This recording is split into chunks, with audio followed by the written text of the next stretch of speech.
오늘 여러분들과 함께 이 7장 1절을 중심으로 살펴보겠습니다. 아니, 저게 말과 무슨 관계가 있는가? 이런 의문을 본문을 향해서 우리가 던지면서 이 7장 1절에 우리가 시선을 고정시켜 보아야만 합니다. 다시 여러분들이 가지고 계시는 성경을 들여다보십시오. 여기 성경에 보시면 1절에 갈릴리와 유대가 대비되어 나타나고 있죠.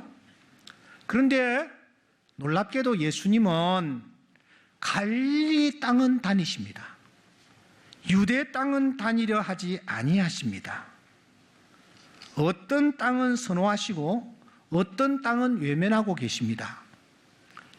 3절을 다시 주목하시면 제자들이 예수님께 청을 하죠. 예수님, 유대로 가십시다. 그렇게 청을 합니다. 그런데 예수님께서는 9절 말씀해 보세요. 저들의 청을 듣지 아니하고 갈릴리에 계속 머물고 계십니다.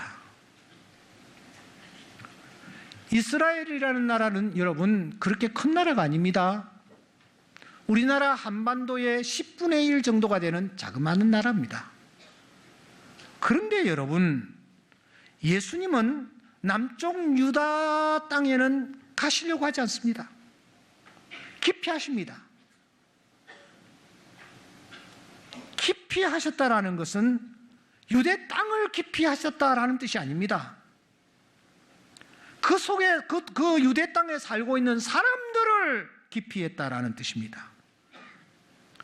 왜 같은 이스라엘 땅인데, 조그만 이스라엘 나라 땅인데 왜 유대 땅은 기피하시고 왜 갈릴리 땅은 선호하고 계시는 것일까요? 다시 한 번 더요. 왜 유대 사람들은 기피하시고 왜 갈릴리 사람들과는 좋은 교제를 나누고 계시는 것일까요? 아니, 다른 사람도 아닌 예수님께서 말입니다. 이것이 오늘 우리가 고민해야 할 중요한 메시지입니다. 그래서 우리는 1절을 다시 보셔야 합니다. 1절은 이렇게 시작합니다. 그 후에. 이 단어는 앞의 사건과 밀접한 관계를 가지고 있다라는 것을 우리에게 시사합니다. 그렇다면 앞부분에 도대체 어떤 사건이 있었습니까? 그 유명한 베세다 오병여의 사건이었습니다. 우리는 6장을 8차례에 걸쳐서 주일날 함께 나눈 바 있습니다. 그런데 사실 이 오병여의 사건은 배고픈 청중들에게 예수님께서 물고기 2마리와 보리떡 5개로 저들의 배를 먹이신 것에 초점이 맞추어지는 것이 아닙니다. 이 오병여의 사건은 정작 이 기적을 행하신 이후에 예수님께서 하신 말씀이 주가 되는 것입니다. 예수님은 저들에게 배고픈 저들을 베세다 들녘에 붙들어 매두시고 너희들이 이 말씀은 들어야 된다 하시면서 자신이 생명의 떡이요, 자신이 살아있는 떡이요, 자신이 하늘에서 내려온 떡이요, 자신이 또한 죽은 자를 살리시는 떡이라는 것을 강조하고 계십니다. 주님은 이 말씀을 우리가 6장에서 보는 대로 대단히 길게 하셨습니다. 한 걸음 더 나아가 주님은 혼신의 힘을 다해서 이 말씀을 전하고 계십니다. 그런데 말씀을 받고 있는 청중들, 저들의 입에서 어떤 말이 나오고 있습니까? 6장 41절에 보면은 유대인들이 예수에 대하여 수군거리고 있습니다. 6장 42절에 이어지는 말씀은 이들은 이렇게 말합니다. 우리가 잘 아는데 예수고 그 사람 요셉의 아들 아니냐, 목수였고 우리가 잘 아는데 그 형제가 이런 사람들이 아니냐, 이렇게 저들이 얘기를 이어갑니다. 6장 52절을 보세요. 이들이 서로 다툽니다. 지금 예수님께서 말씀을 전하고 있는데 다투고 있습니다. 6장 60절을 보세요. 이들이 또 이런 반응을 보입니다. 이 말씀은 어렵도다. 누가 들을 수 있느냐? 이런 반응을 보이고 있잖아요. 지금 예수님이 심혈을 기울여 메시지를 전하고 계시는데 이 말씀 앞에서 저들은 수군거리며 이런저런 말들을 저들은 내뱉고 있습니다. 그런데 누가 그 중심에 있습니까? 41절을 다시 보세요. 유대인들입니다. 52절을 다시 보세요. 유대인들입니다. 유대인들이 주도적으로 이런 분위기를 만들어가고 있습니다. 수군거립니다. 서로 다툽니다. 우리가 잘 안다고 뻐기고 있습니다. 그렇다면 구체적으로 이 유대인들이 어떤 말을 하고 있습니까? 첫째, 저들은 지금 진리를 왜곡하는 말, 즉 거짓말을 하고 있습니다. 이들이 주도적으로 수군거리면서 분위기를 이상한 방향으로 몰아가고 있죠. 무엇에 대해서 수군거리고 있습니까? 41절에 보시면 예수에 대해서 수군거리고 있습니다. 예수님의 인격을 짓밟고 있단 말입니다. 출생지를 폄하합니다. 집안이 그렇고 그렇답니다. 목수 집안이라고 폄하하고 있습니다. 예수 배우지도 못했잖아.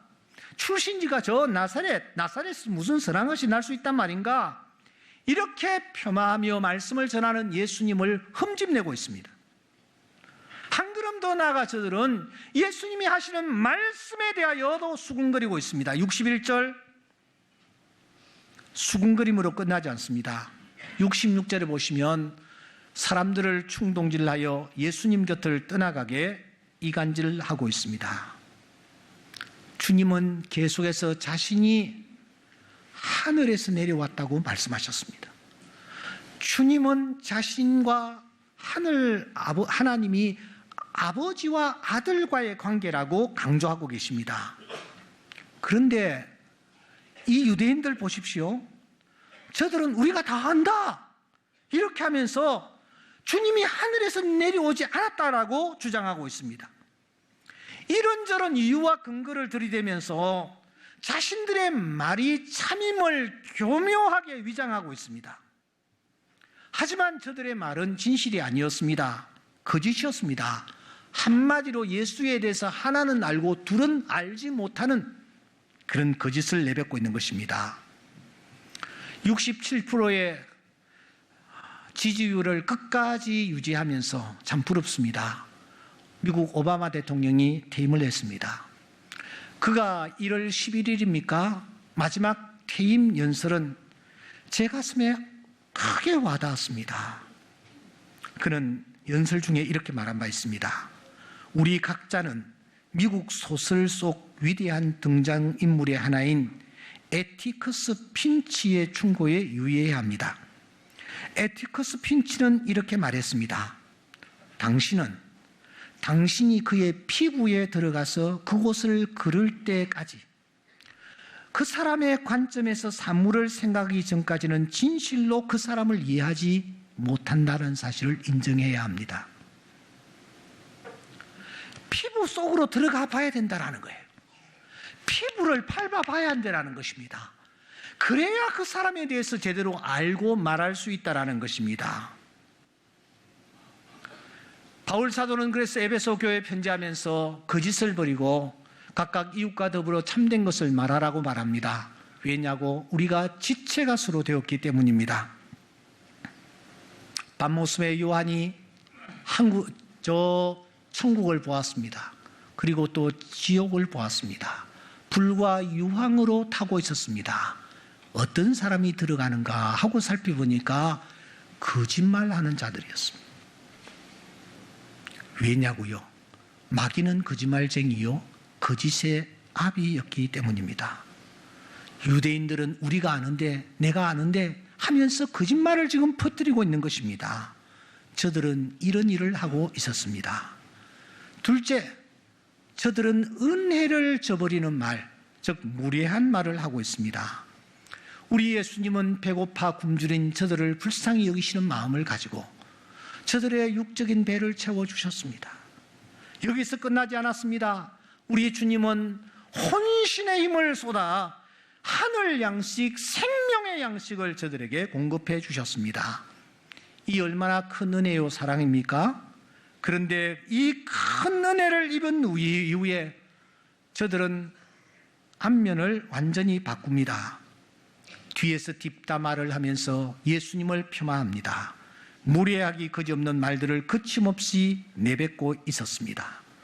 모름지기 사람이면 은혜를 알아야 합니다. 고린도 교회는 은혜를 모르는 성도들로 가득 찼습니다. 그래서 바울 사도는 권면합니다.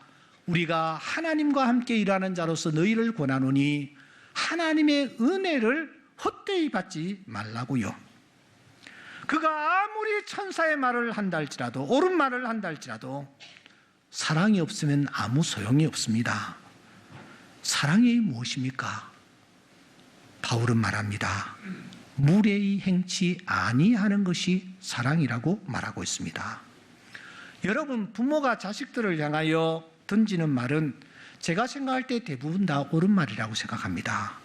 그런데 왜 그 자식이 반발을 합니까? 왜 그 자식이 교회를 떠납니까? 왜 그 역을 합니까? 자녀의 인격과 자존심을 짓밟아버리고 내가 마음대로 말을 하기 때문입니다. 내 자식이라고 내가 마음대로 취급하기 때문입니다. 부부관계도 마찬가지입니다. 여러분, 부부가 가까우면 갈수록 예의를 갖추어야 합니다. 폭력도 나쁘지만 더 나쁜 것은 폭언입니다. 옳은 말을 예를 갖추어서 하는 것이 중요합니다. 아무리 내가 옳은 말을 해도 예가 갖추어지지 않으면 그 말이 절대로 먹혀들지 않습니다. 그래서 말에 사랑을 담으면 변화가 일어나지만 말에 무례를 담으면 절대로 그 말은 악의 씨를 뿌리는 결과를 초래합니다. 말에도 온도가 있다는 사실을 아십니까? 펄펄 끓어서 사람의 마음을 그냥 태워버리는 말을 던지는 사람이 있습니다. 너무 냉랭하고 차가워서 사람을 부들부들 떨게 하는 그런 말도 있습니다. 뜨거운 불에 살결이 한번 닿아보신 적이 있습니까? 차가운 물에 내 손을 넣어보신 적이 있습니까? 그래서 솔로몬은 말하기를 경우에 합당한 말은 아로새긴 언쟁반의 금사간이라고 한 것입니다. 혹시 1, 2, 3 대화법을 아십니까? 나는 말을 하고 싶어도 일부만 하는 겁니다. 유대인들이 무엇을 하고 있었습니까? 셋째, 저들은 희롱하고 빈정대는 말을 합니다. 낙심케 하는 말을 하고 있었다라는 것입니다. 60절에 보시면 이 말씀은 어렵도다. 누가 들을 수 있느냐? 여러분, 한마디로 설교를 못한다라는 얘기 아닙니까? 예수님이 누구십니까? 이 옥목사를 향하여 이런 평가를 내리면 받아들일 수 있습니다. 예수님이십니다. 그런데 위대한 교사이신 그분이 하늘에서 이곳까지 내려와 저들을 향하여 심혈을 기울여 말씀을 전하시는데, 열정적으로 말씀을 전하시는데 저들은 비난하고 있습니다. 희롱하고 있습니다. 빈정대고 있습니다.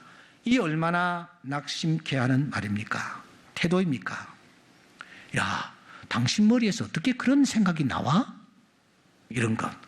군뱅이도 구르는 재주가 있다는데 어떻게 당신이 그런 일을 해서? 이렇게 무시하는 말, 빈정대는 말. 사랑하는 여러분, 열심히 봉사하는 사람, 수고하는 사람을 보면은 우리가 아이 컨택을 하면서 좀 따뜻한 말로 정말 수고하신다고, 격려하신다고 그렇게 말할 수 있어야 합니다. 바울 사도는 에베소 교회에 편지하면서 5장 4절에 누추함이나 어리석은 말이나 희롱의 말이 마땅치 아니하다라고 말하고 있습니다. 남을 흉보는 것은 그 사람을 험담으로 밑바닥에 끌어내리고 그 자리에 자기가 올라가기를 원하고 있는 묘한 심리가 있기 때문입니다. 비방하는 것은 상대방을 낮게 여기고 자신의 우월함을 즐기는 교만과 다를 바가 없습니다. 그래서 바울은 빌립보 교회에 편지하면서 아무 일에든지 다툼이나 허영으로 하지 말고 오직 겸손한 마음으로 각각 자기보다 남을 낮게 여기고 여기에 여러분 낮게 여기고라는 단어가 있는데 저기에 받침이 시옷이냐 아니면 지엇이냐에 따라서 완전히 극과 극입니다. 남을 지옷, 낮게, 그냥 이 낮게 여기는 사람이 있어요. 남을 낮게 높여 올리는 사람이 있습니다. 비방하는 사람, 이것을 즐겨하는 사람, 그 사람은 사실 자기가 비방받는 것을 죽기보다 싫어합니다. 그러나 남을 비방하는 것은 재미있어 하고 있습니다. 유대인들은 지금 무엇을 하고 있습니까? 거짓말을 하고 있어요. 내가 아는데 하면서 거짓말을 교묘하게 하고 있습니다. 이들은 지금 무례하게 말을 하고 있습니다. 이들은 한 걸음 더 나아가 비방하고 희롱하는 말을 저들은 내뱉고 있습니다. 이 유대인들이 도대체 누구입니까? 60절을 다시 보세요. 이 유대인들을 요한은 제자라고 부르고 있습니다. 66절에 보시면 제자라고 부르고 있습니다.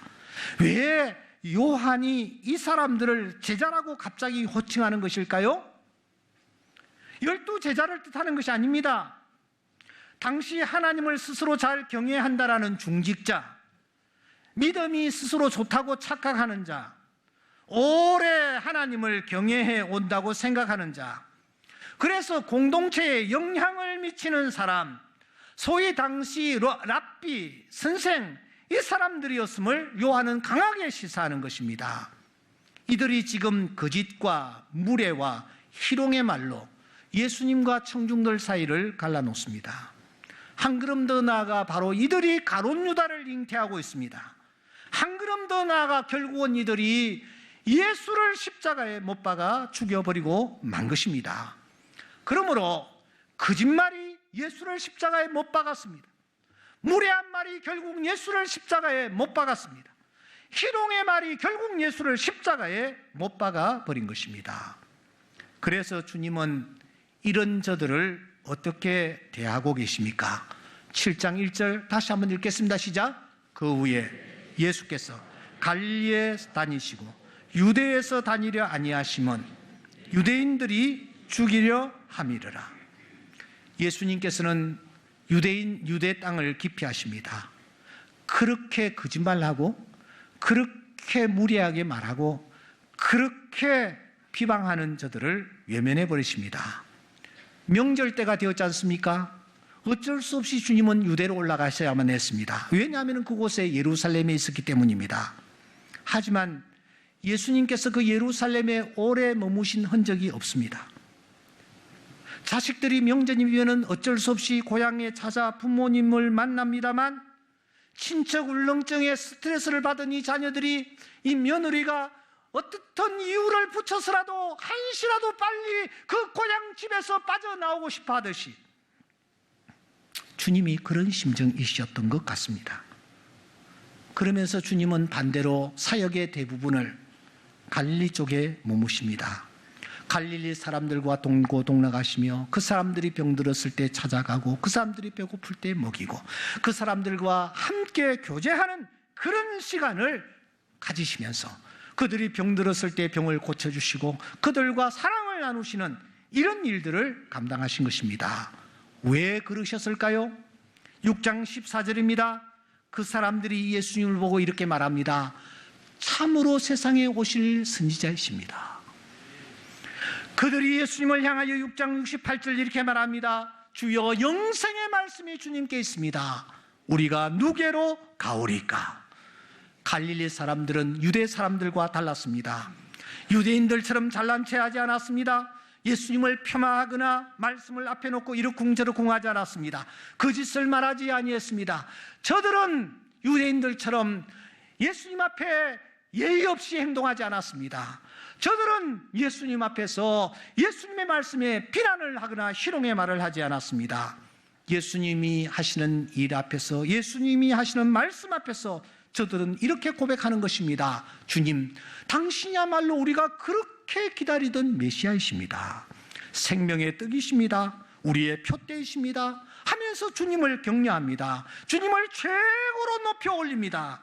그리고 우리가 네게로 가겠습니까? 하면서 주님 가까이 나아가기를 힘쓰고 있습니다. 중요한 것은 이것입니다. 어떻게 한 대상, 다른 사람도 아닌 예수님을 놓고 이렇게 극명한 평가가 나올 수 있단 말입니까? 사랑하는 교우 여러분, 이제 저는 말씀을 맺으려고 합니다. 누군가가 나를 외면하고 기피하고 있습니까? 마지못해서 악수를 하고 있습니까? 혹시 내가 이전에 그 사람을 놓고 어떤 자리에서 거짓 혹은 무례, 더 나아가 비방한 적은 없습니까? 내 입의 말로, 행동으로, 문자로, 더 나아가 메일로, 어떤 때는 편지로, 어떨 때는 전화로 그렇게 한 적은 없습니까? 그렇게 행하고서도 나는 잊어버렸습니다. 그런데 그는 지금도 생생하게 그때 일을 기억하고 있는 것은 혹시 아닐까요? 그래서 골로새 교회에 편지하면서 너희 말을 항상 은혜 가운데서 소금으로 맛을 낸과 같이 하라고 하는 것입니다. 옳은 말을 해도 아 다르고 어 다릅니다. 한 식당에 이 면을 가지고 장사하는 식당입니다. 한 사람이 들어가서 칼국수를 시켰습니다. 그러자 종업원이 저기에 있는 주방을 향해서 칼을 했습니다. 자, 음식을 기다리고 있는데 또 칼 소리가 들리니까 움찔움찔해지는 거예요. 그래서 이 손님이 주인장을 불렀습니다. 칼 하니까 내가 움찔움찔해집니다. 이왕 그렇게 짧게 하시려고 하면은 칼국수 중에 수 하면 어떻겠습니까? 그렇게 제안을 하고 음식을 먹고 나왔습니다. 그 이후에 한참 있다가 다시 그 사람이 그 음식점에 가서 칼국수를 시키니까 이번에는 종업원이 하는 얘기가 수 하더랍니다. 그러니까 그 말을 들으니까 굉장히 기분이 좋았어요. 왜냐? 어감이 일단 좋고 하나 초등학교 때 그렇게 맞아보고 싶었던 수미양가 수, 그 수가 딱 떠오르는 거야. 그러니까 너무너무 그날따라 칼국수가 맛이 있었다라는 것입니다. 그렇습니다. 우리가 미국에 가면 영어를 해야 합니다. 우리는 천국 시민입니다. 하늘 언어를 해야 합니다. 하늘 언어가 무엇입니까? 사람을 살리는 것입니다. 격려를 해주고 소망을 해주는 언어입니다. 그 사람의 영혼을 살찌우게 해주는 언어입니다. 우리 입술에서 나오는 언어가 사람을 살리는 그런 하늘 언어로 유창하게 되기를 주의 이름으로 축원합니다. 유명한 시인 타고르는 말을 위한 기도를 이렇게 드렸습니다. 내가 이 세상에 태어나 수없이 뿌려놓은 말의 씨들이 어디서 어떻게 열매를 맺었을까? 조용히 헤아려 볼 때가 있습니다. 무심코 뿌린 말의 씨라도 그 어디선가 뿌리를 내렸을지 모른다고 생각하면 왠지 두렵습니다. 이야기는 계속됩니다. 하지만 여기에서 끝내겠습니다. 사랑하는 여러분, 하늘 언어는 미안합니다. 고맙습니다. 덕택입니다. 감사합니다. 은혜 받았습니다. 여러분, 이런 말들이에요. 내 마음의 밭은 지금은 유대인입니까? 유대 땅입니까? 아니면 갈릴리 땅입니까? 사람들이 내 곁에 다가옵니까? 아니면 나를 보면서 떠나가 버립니까? 형식적으로 말을 건네기는 하지만 더 이상 깊은 대화를 나누지 않는 그런 관계로 지금 나아가고 있습니까? 무엇보다도 우리 주님께서 지금 내 가까이 다가오고 계십니까? 아니면 떠나가십니까? 주 떠나가시면 내 생명 헛되네. 주님이 유대 땅을 떠나가셨습니다. 외면하셨습니다. 기피하셨습니다. 갈릴리 땅은 자주 찾아가시고 그 사람들과 함께 머무셨습니다.